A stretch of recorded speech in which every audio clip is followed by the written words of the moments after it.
जगद्गुरुं वन्दे परमहंसाख्यं नित्यानन्दाय स्वागतं जीवन्मुक्तिप्रदं देवम् सदाशिवसमारम्भां ज्ञानसम्बन्धाचार्यमध्यमाम् अस्मदाचार्यपर्यन्तां वन्दे गुरुपरम्पराम्. The first question today is from Rekha Tirupur, who's asking Swamiji, I recently read from a website at the Shiva temple in Tepperumannalu, Tanjavur district of Tamil Nadu, hordes of devotees witnessed a miracle of a cobra doing pujarchana for the Shivalingam with bilvam leaves. This miracle was witnessed on the solar eclipse day. How is this possible? Do animals also have sacred sentiments and the ability to feel connected to the higher source? The news article is enclosed with the pictures.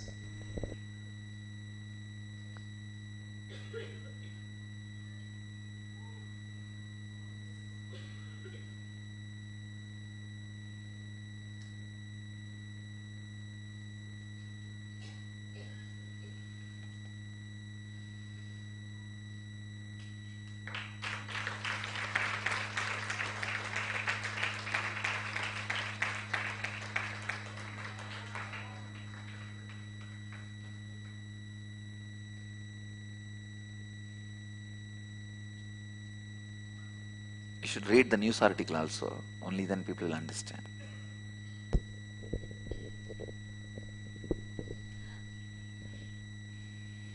A miracle was witnessed last month on Jan 15, 2010, the solar eclipse day. At the Shiva temple in Tepperumanallur, Tanjavur district of Tamil Nadu, hordes of devotees witnessed a miracle of a cobra doing pujarchana for the Shivalingam with bilvam leaves. The main deities at the temple here are Vedanta Nayagi Shakti with Vishwanatha Swami Shiva. Also at this temple it has been customary to do puja archana with Rudraksha, beads only. However, on Jan 14, 2010 morning, just before the solar eclipse at about 10:30 am, Sivacharya Satish, the temple priest, noticed a cobra lying on top of the Shivalingam. The snake then slowly descended from there and went towards the bilvam tree, which is the Sthala Vruksham, holy tree of the temple. It climbed the tree and picked a bilvam leaf and came back and entered the Sannidhi. It hissed at any devotee trying to get near it. It then climbed on to the Shivalingam, flared open its hood and dropped the bilvam leaf. This miracle was witnessed by all devotees there who were too stunned in disbelief at seeing this unusual spectacle. Then the cobra went again and again to do the same act, repeating it 2 or 3 times. As the news spread all over the village, hundreds of villagers rushed to the temple to have a darshan of this miraculous event of a cobra doing puja for Shiva. It may be noted that the bilvam leaf is considered holy for devout Hindus and special for Shiva puja. According to the priest, it is doing the puja archana during the solar eclipse time to wash off its sins. On this particular Grahana day, which is the solar eclipse day, when the priest opened the sanctum sanctorum and saw the snake on top of the Shivalinga idol, he immediately called Tennappan, the photographer who lives in Trunageswaram, a kilometer away from their village. Meanwhile, a dozen or more people, including a house caretaker, had assembled to witness this miracle. In front of their very eyes, the Naga, the cobra, went back to the bilvam tree and plucked the leaves and came back all the way to drop it on the Shivalinga. All these have been photographed by Tennappan. It may be pertinent to note that many of the residents of this village Agraharam are named Nagarajan or Nagalingam for a few generations. This news can be seen in Tamil newspaper Dinamalar.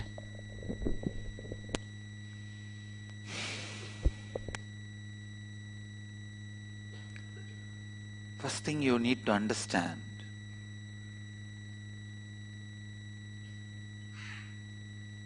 who stays in what body, you don't know.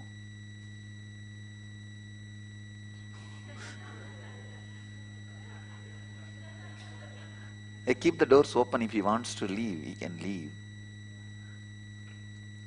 I don't think because he knows the way he came.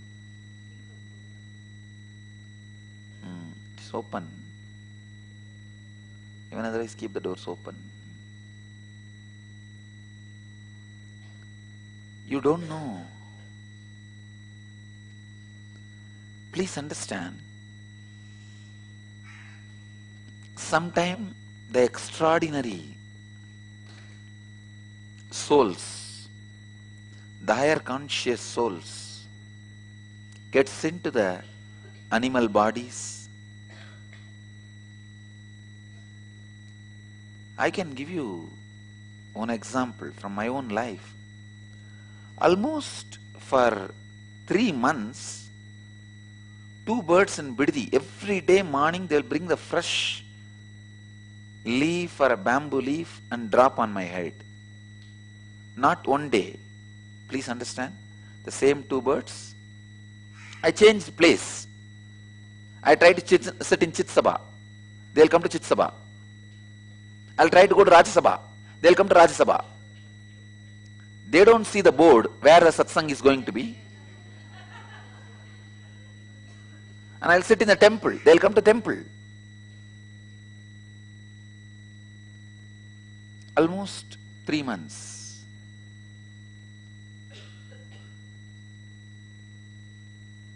Then after that I saw they disappeared. So even in this incident, this snake doing puja with bilva leaves.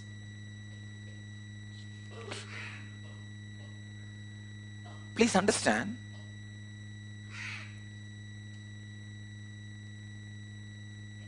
It has not happened once. That's the main thing. Please understand that bilva tree and the sanctum sanctorum is at least 100 feet away. I know the temple.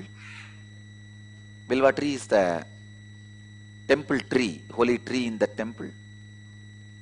Say, one more thing, Bilva tree has thorns.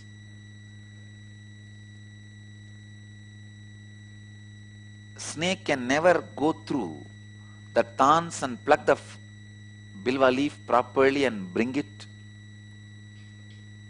It's too much of coincidence.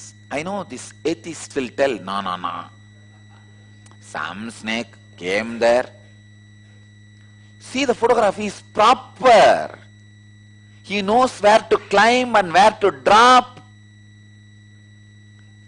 He has not left it here and there. See. Exactly. Center, proper center.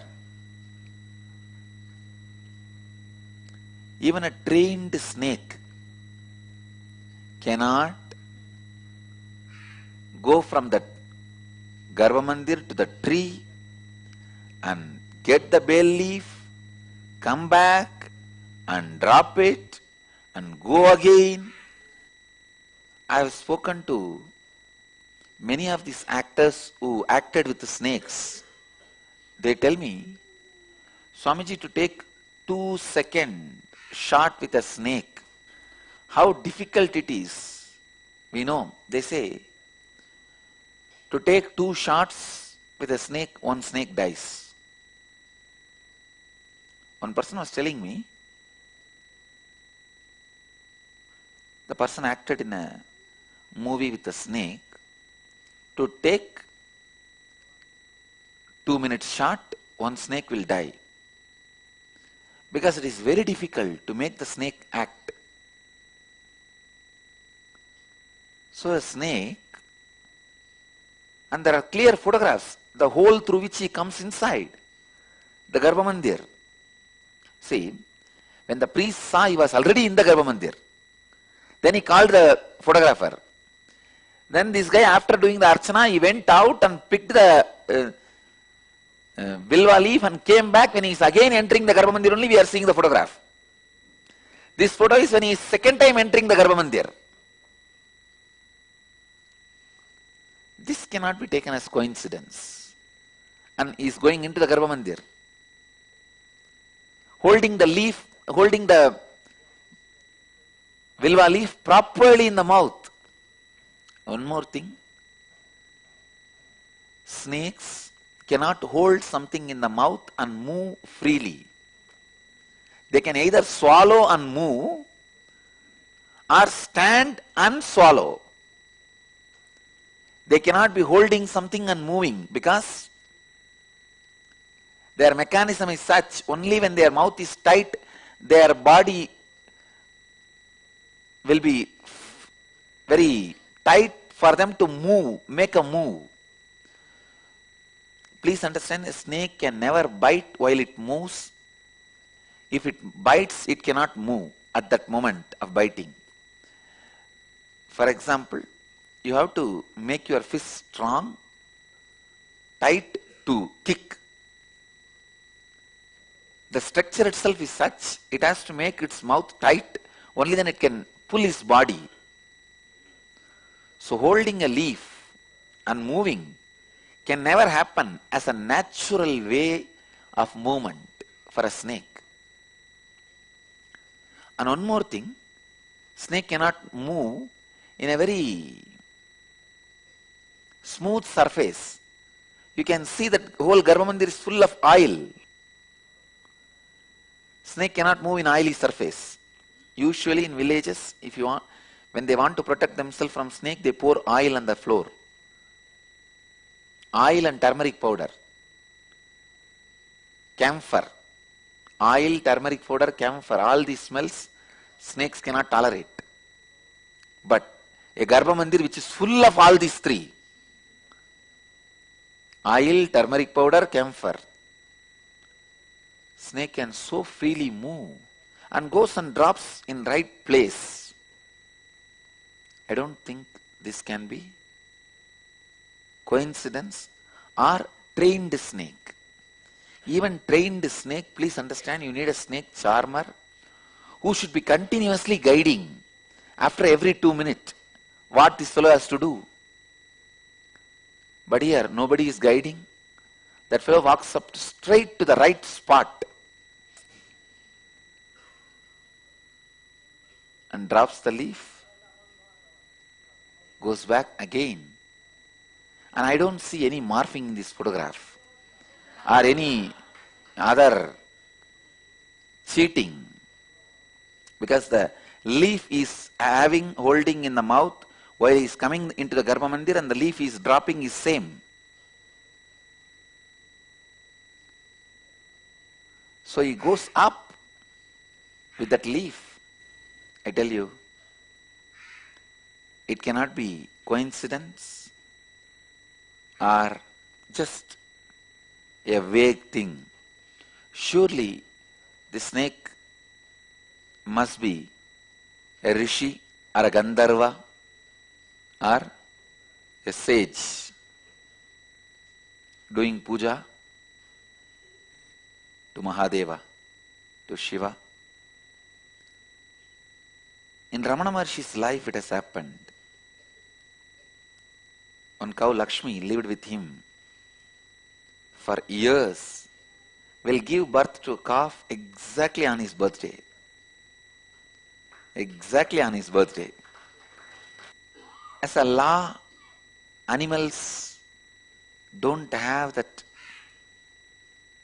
ability to feel connect or the sacred sentiments. But as exemption, they do have.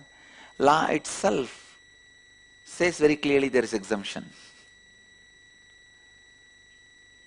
There is a law because there is exemption. I tell you, animals can experience sacred sentiments. I can put it in this way. When they experience sacred sentiments, they become more than human being. When human beings don't experience sacred sentiments, they are less than animals. And animals do experience sacred sentiments. It is possible.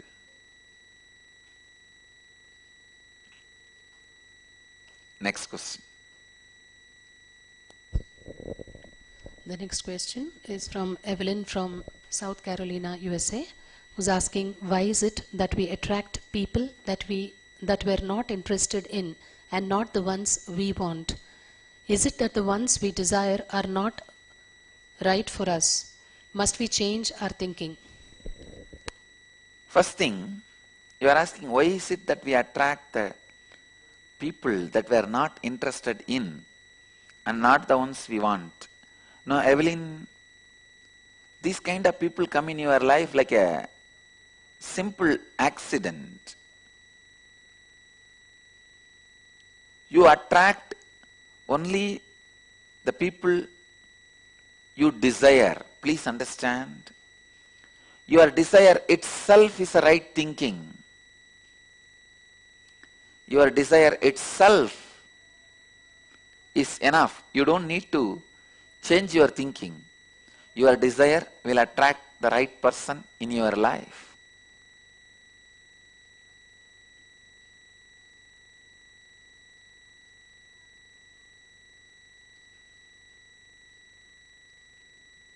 So,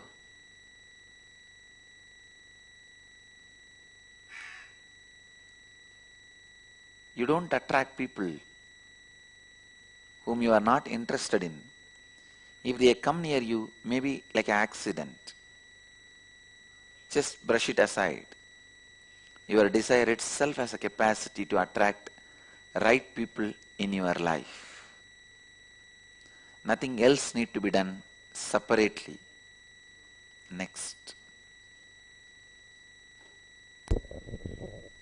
The next question is from Nitya from Birmingham, UK, who's asking, Dear Swamiji, does each being take full accountability to choose his or her master consciously, or do we create opportunities for the being to become a disciple? May I present you to my daughter as a master, or let her grow up and seek her master for herself? First thing, Nitya, even if you present myself to your daughter, she will decide whether I click with her or not. Your responsibility is presenting. Her freedom is choosing. You have the responsibility to present, she has a freedom to choose. But don't interfere in her freedom if she does not choose, or if she chooses. Sometimes she will choose and you may drop, don't try to pull her out. Sometimes she may not choose, you may choose, don't try to force. Presenting is your responsibility as a disciple. Choosing is our freedom as an individual soul. So go on presenting to as many number of people as possible. That is your freedom. That is your responsibility. People choosing or not, it is their freedom. So Nitya, I tell you, go on presenting. That is your responsibility. Next.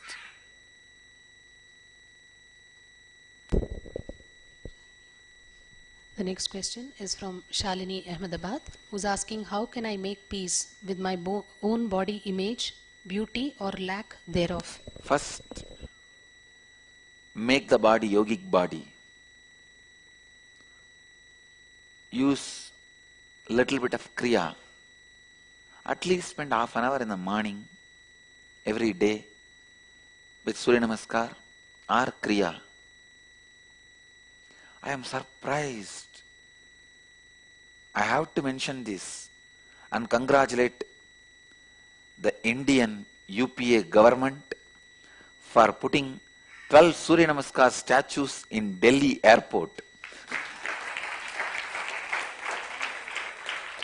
No, you can see this is the statue presenting all the 12 poses of Surya Namaskar.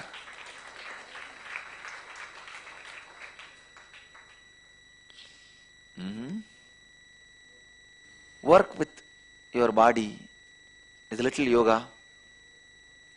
You will see automatically your mind makes peace with your body. You just make peace with your body. I could see These people who had done Nirahara Samyama, they brought peace with their body. I don't want you to just keep quiet and try to make peace with the body just through mind. No. Then you will be like a pumpkin and struggling to make peace. You can't. You can't make peace with pumpkin.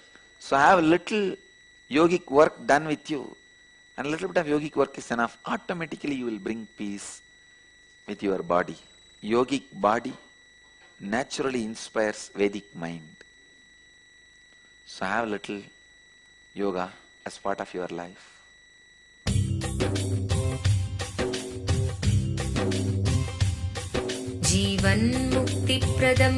Paramahamsa Nityananda, a rare living incarnation, is named among the world's 100 most spiritually influential personalities today. Paramahamsa Nityananda has been placed alongside Dalai Lama, Nelson Mandela, Oprah Winfrey, Paulo Coelho and others by Mind, Body, Spirit, the world's top esoteric magazine from Watkins, London's oldest and largest bookstore. A yogi by birth, he has been expressing his power of enlightenment since birth. He has authored more than 500 books in Tamil and English. Translations of these books are available in 26 languages in Telugu, Kannada, Malayalam, Hindi, Sanskrit, Gujarati, Oriya, Bengali, Marathi, French, Malay, Polish, Portuguese, Italian, German, Danish, Spanish, Russian and Chinese. He is also an exemplary speaker with over 10,000 hours of profound life solutions through his discourses. Social services such as Annadan, free medical care, free educational services with ashrams, schools, temples, hospitals established in more than 140 places around the world, offering exceptional services. A powerful spiritual healer who has healed millions of people of diseases from migraine to cancer. A Kriya Yogi who has formulated Kriyas for physical health and mental well-being, benefiting thousands. A living master who offers practical solutions for our everyday problems. He is the founder and spiritual head of Nityananda Dhyanapitham, a spiritual powerhouse who has revived the sacred Vedic tradition by establishing Vedic temples in places like Los Angeles, San Jose, Seattle, Toronto, Ohio, Oklahoma, Phoenix, St. Louis, Malaysia, Brazil, Paris, Guadeloupe, Dallas, New York, New Jersey, Atlanta, Calgary, Vancouver, Singapore, and places in India like Bengaluru, Hyderabad, Tiruvannamalai. A spiritual guru for 10 million followers, an incarnation who transmits the highest spiritual energy through initiation, a contemporary yogi who has revived the Vedic science of yoga worldwide through thousands of yoga centers, an adept in Ashtamahasiddhis, mystical yogic powers, who has effortlessly awakened the Kundalini of thousands and graced them with spiritual powers, a dynamic young guru who is an inspiration for thousands of youngsters. India's most watched spiritual guru online, a beacon of spiritual light who has triumphed over the forces of religious terrorism and political persecution. Paramahamsa Nityananda is an eternal Kalpataru, blessing the world with the boons of material abundance and spiritual enlightenment. He is the 293rd pontiff of the world's most ancient Hindu organization, Madurai Adinam. Nityanandaya swagatam Anandanubhavaswadam Sarvaroga nivarakam Vande papa vinashaktam Nityanandaya swagatam Nityamuktam nirvikalpam Dhyanaloka pradipakam Vande shantamayam bandham